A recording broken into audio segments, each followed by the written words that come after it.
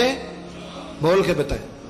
حضرت علی کے 4 بیٹے، عباس بن علی، جن کو حضرت عباس کہا جاتا ہے نا، علمدار، یہ حضرت علی کی دوسری زوجہ میں سے. عباس بن علی بھی تھے اور ابو بکر بن علی بھی تھے، عمر بن علی بھی تھے، عثمان بن، یہ حضرت علی کے بچوں کے نام ہیں. یہ آپ کے شہزادے امام حسین کے ساتھ شہید ہوئے. ان کا نام صرف اس لیے نہیں لیا جاتا کہ ان کا نام خلفائے ثلاثہ کے نام پہ، حضرت علی نے اپنے یاروں کے نام پہ رکھا ہے تو تم نے کربلا کے میدان سے خارج کر دیا. یہ تینوں شہزادے حضرت جناب سیدنا امام حسین کے ساتھ تھے، یہ بھی شہید ہوئے. حضرت جناب زینب امام حسین کی سگی بہن ہے. ان کے 2 بچے تھے، اون و محمد. جب امام حسین میدان میں جانے لگے تو جناب زینب بچوں سے کہنے لگی، نہ پہلے بھائی نہیں جائے گا، پہلے بھانجے جائیں گے. 2 بچے شہید ہوئے. حضرت قاسم بن حسن امام حسن کے بیٹے تھے. وہ جب میدان میں جانے لگے تو امام حسین نے کہا، نہیں بھائی تو نہیں جائے گا، تو میرے بھائی کی نشانی ہے، میں جاؤں گا. تو حضرت قاسم بن حسن نے ایک تعویذ کھول کے دیا کہ ابا جی میرے والد نے کہا تھا جب بڑی مشکل آ جائے تو تعویذ کھول کے دیکھنا. تو آج بڑی مشکل آئی ہے تو میں نے تعویذ کھولا ہے، تو یہ دیکھیں کیا لکھا ہے.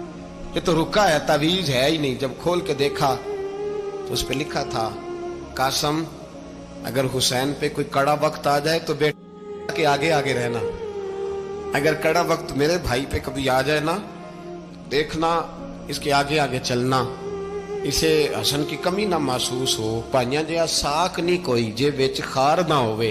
سیدنا امام حسین پہلی دفعہ کربلا میں اس وقت روئے جب یہ رکا. آپ نے دیکھا تو فرمایا ٹھیک ہے، اگر حسن کی یہ وصیت ہے تو میں نے زندگی میں اگر ان کی ہر بات مانی ہے اب بھی مانوں گا، تمہیں اجازت ہے. جناب قاسم بن حسن 16 سال کا جوان جب میدان میں نکلے تو ہائے ہائے پتہ نہیں کہاں سے آ گئی ہے. امام قاسم بن حسن جب میدان میں نکلے تو تبری سے لے کر علامہ ابو الاسناد صاحب سب کو پڑھ کے تو دیکھو. 3 دن کی پیاس ہے، شدید آزمائش ہے، دکھ ہے، تکلیفیں ہیں، پھر بھی پہلی دفعہ جب میدان میں گئے ہیں واپس آئے ہیں 19 لوگوں کو قتل کر کے واپس آئے. 19 لوگوں کو ایک بار میں حضرت ایسے ہی تماشا بنا دیا. مظلوم تھے وہ تو رو رہے تھے. ہر مقرر یہ کہہ رہا ہے کہ وہ تو بار بار کہہ ابا پانی مل جائے، پانی آ جائے، ترس گئے. خدا کا خوف کرو، یہ دلیر لوگ تھے. ان کی باتیں آج بھی پڑھ کے دلیری پیدا ہوتی ہے، دلیری پیدا ہوتی ہے، دلیری. سناؤ قصہ خیبر کو تمامی اپنے بچوں کو. علی کی داستان سن کے دلوں سے ڈر نکلتا ہے. علی کی داستان سن کے دلوں سے یہ جو بچے ڈر رہے ہیں نا، وہ چمگادڑ آ گئی، کاکروچ آ گیا، یہ خوف نکل جائے گا اگر حضرت قاسم بن حسن کی بات سنے گی. درجنوں لوگ آپ نے قتل کیے. ایک دفعہ آئے کہا چاچا یزید کا لشکر تو بڑا بزدل ہے، اگر چند قطرے پانی میرے حلق سے گزرے تو میں سارے کاٹ کے لے آؤں گا آپ کے پاس، چند قطرے. لیکن تھوڑی دیر گزری، عمر بن سعد کہنے لگا اکیلے اکیلے جاؤ گے تو علی کا پوتا ہے، یہ سب کو مار دے گا، کٹھے جاؤ. چاروں جانب سے تیر برسے. ایک تیر لگا آ کے گردن کے پیچھے، بس جناب سیدنا قاسم بن حسن گھوڑے سے نیچے گرے. تو جناب زینب حوصلہ کر کے آنسو سمیٹ کے کہنے لگی میں دیکھ رہی ہوں پردے کے پیچھے سے حسین میرے بھائی کا بیٹا گر گیا ہے، جا اسے اٹھا کے لا. حضرت امام حسین ان کو اٹھا کے لائے تو امام حسین نے سینے سے لگایا ہوا تھا تو ان کے پیر، ان کا قد لگتا تھا امام حسین سے زیادہ ہے. اٹھا کے لایا، لٹا دیا گیا. امام حسین کے اپنے بڑے بیٹے میدان میں نکلنے کو، علی اکبر نام ہے. جب جن لوگوں نے حضور کو نہیں دیکھا تھا وہ جب کہتے نا ہم نے نبی پاک کا دیدار نہیں کیا تو بتاؤ کس طرح کے تھے، تو بتایا جاتا تھا کہ جناب علی اکبر کا دیدار کرو، ہم شبیہ مصطفیٰ. اور جب وہ گلیوں میں نکلتے تھے تو عورتیں چھتوں پہ چڑھ جاتی تھیں. جناب علی اکبر رضی اللہ تعالیٰ عنہ تلوار لے کے میدان میں نکلے، جوان بیٹے دینے بڑے مشکل. او یارو رٹا کیا ہے یہ تو بتاؤ، کہ ظالم آدمی حکمران ہے یار، یہ رٹا ہے، ایک ظالم کا رستہ روکنا ہے.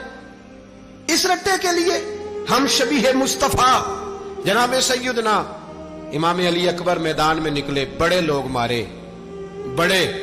پھر ایک تیر ان کے بھی گلے میں لگا اور جب وہ گرے نا زمین پہ تو حضرت